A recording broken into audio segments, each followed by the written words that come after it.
Since becoming president, Donald Trump has had a lot more occasion to talk about American history.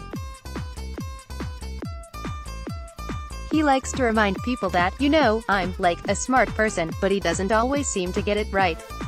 Here are 19 instances of Trump and his surrogates giving weirdo history lessons. Getty Images 1.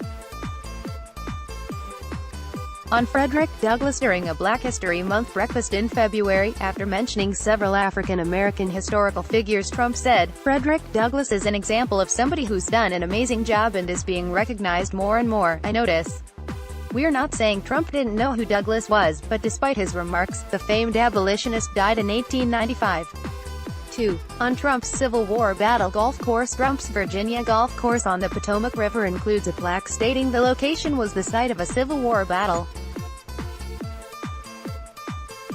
Many great American soldiers, both of the North and South, died at this spot. The inscription reads, "The casualties were so great that the water would turn red and thus became known as the River of Blood."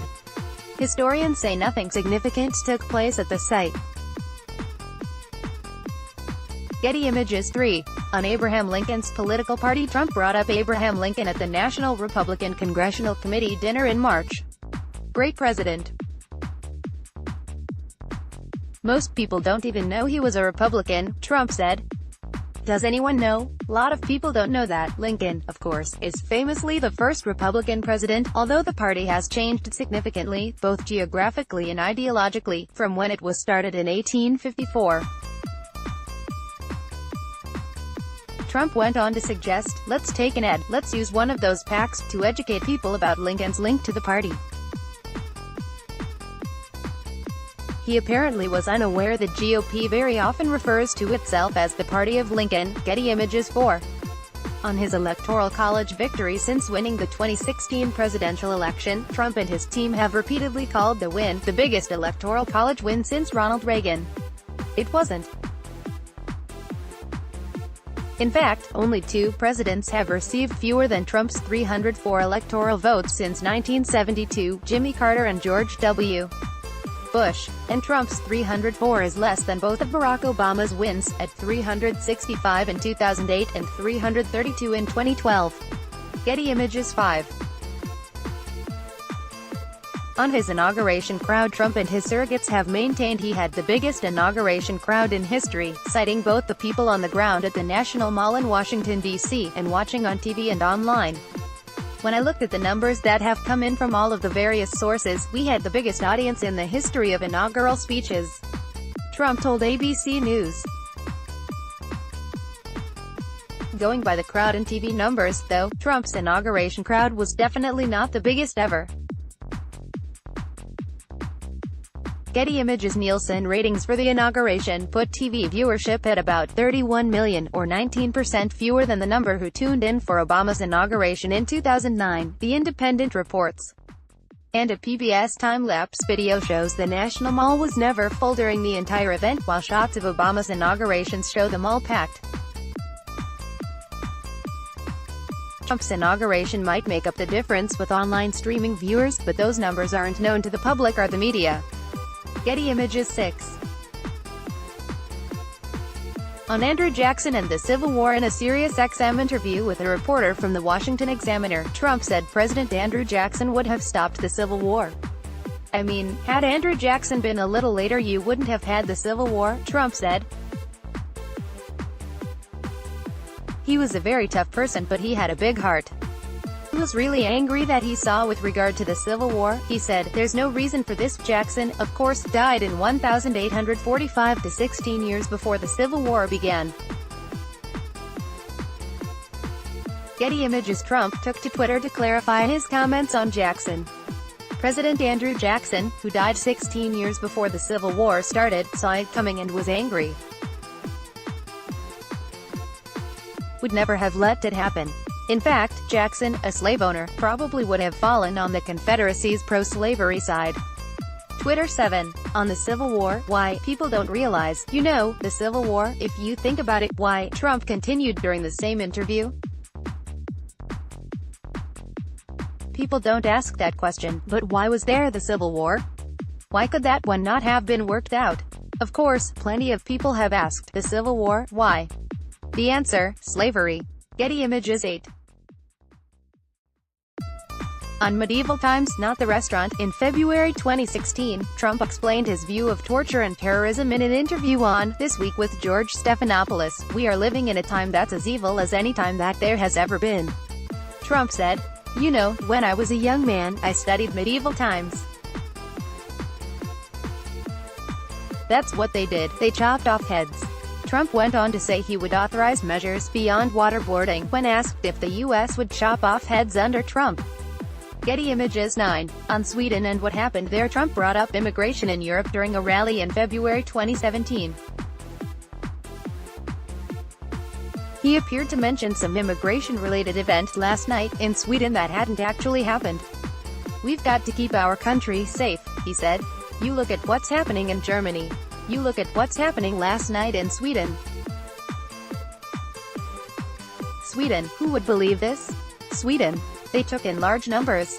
They're having problems like they never thought possible. Screen capture. The Guardian. Trump later clarified the statement, yet again on Twitter. He said he wasn't referring to a news event that happened last night, in Sweden, but rather, a Fox News story.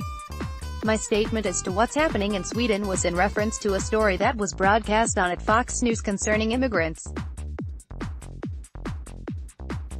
On being treated the most unfair lie delivering a speech to the graduating class at the U.S.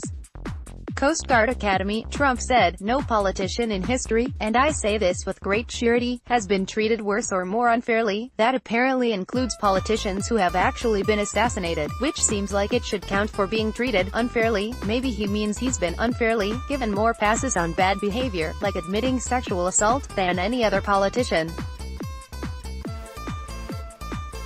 Getty Images 12. On the Panama Canal. In a meeting with Panamanian President Juan Carlos Varela, Trump seemed to sort of take credit for the Panama Canal.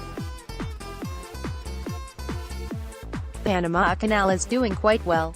I think we did a good job building it, right? A very good job," Trump said, to which Varela answered, "Yeah, about 100 years ago," while what Trump meant by "we" was probably the United States. As Varela's comment suggests, there's still an air of Trump glomming on to past accomplishments that had nothing to do with him.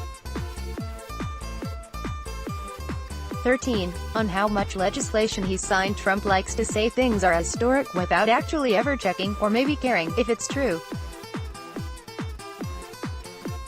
He's said repeatedly that he signed more legislation than any other president, and specifically called out Harry Truman. In fact, he ranks last in legislation signed as of December 2017. ABC 14. On his historic defense spending increase, Trump also said at a July 2017 rally the increase to defense spending he advocated was historically high. It isn't. Ronald Reagan and George W. Bush both increased defense spending by more. For two quick examples. Getty Images 15. On how his approval rating was not historically low. One thing about Trump's administration that he claimed wasn't historic was his approval rating after 6 months in office. An ABC News, Washington Post poll put Trump's approval at 36%, which he tweeted, "I wasn't bad. As it turns out, it was the worst of any president in the last 70 years. The Images 16. On the Pulse nightclub shooting. As part of his push against gun control in the wake of the shooting at Marjory Stoneman Douglas High School in Parkland, Florida, Trump has advocated for arming teachers and others to stop mass shootings. As PolitiFact reports, he also said that another shooting, the one in June 2016 at the Pulse nightclub in Orlando, Florida, that killed 49 people, could have been prevented if someone else there had been carrying a gun. Getty Images. The trouble is, there was an armed police officer working at Pulse the night of the shooting, who even exchanged gunfire with the shooter, Omar Mateen. Trump has actually claimed before that if there had been more people armed at Pulse, the shooting could have been stopped, in 2016. At the time, Trump claimed later on Twitter that what he'd meant was that he wished there had been even more people with guns to stop the Pulse shooting. Getty Images 17. On the War of 1812, Trump has been pushing to enact new tariffs on steel and aluminum imports, which are affecting not just China and other countries Trump sees as competitors to the U.S. but also allies such as Canada.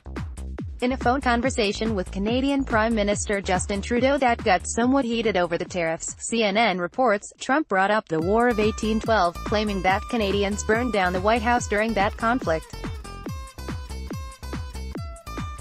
Getty Images. Trump wasn't wrong that the White House was burned down in the War of 1812, that did happen. Blaming Canada doesn't make a ton of sense, though. It was British troops that burned down the White House, since the U.S. was at war with England for the two-year conflict. Canada was a colony at the time, and so was pulled into the war. A lot of it was also fought in Canada. But blaming Canada for the White House doesn't actually track. Getty Images. 18.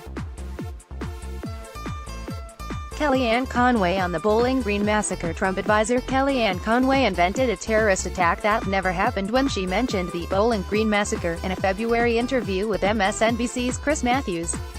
Conway was attempting to justify Trump's ban on travelers from 7 predominantly Muslim countries, and claimed the media hadn't covered the attack. As the Washington Post reports, Conway also mentioned the massacre, which never took place, in 2 other interviews. Getty Images. 19. Sean Spicer on the Holocaust. White House Press Secretary Sean Spicer got into trouble when he compared Syria's Bashar al-Assad and Adolf Hitler when discussing Trump's decision to bomb a Syrian airfield in response to a gas attack against civilians. Someone as despicable as Hitler who didn't even sink to using chemical weapons, Spicer said during a daily press briefing. Of course, the use of gas to murder millions of German Jews and other minority groups from within Germany and Europe was central to the Holocaust. Getty Images. Spicer went on to clarify that he did, in fact, know about the Holocaust. I think when you come to sarin gas, he was not using the gas on his own people the same way that Assad is doing, Spicer said. I mean, there was clearly, I understand your point, thank you. Thank you, I appreciate that. There was not he brought them into the Holocaust Center, I understand that. The historically accurate term for Holocaust Center is concentration camp, and at least 200,000 people killed in them were Jewish German citizens. Getty Images. Since becoming president, Donald Trump has had a lot more occasion to talk about American history. He likes to remind people that, I'm, like, a smart person, but he doesn't always seem to get it right. Here are 19 instances of Trump and his surrogates giving weirdo history lessons.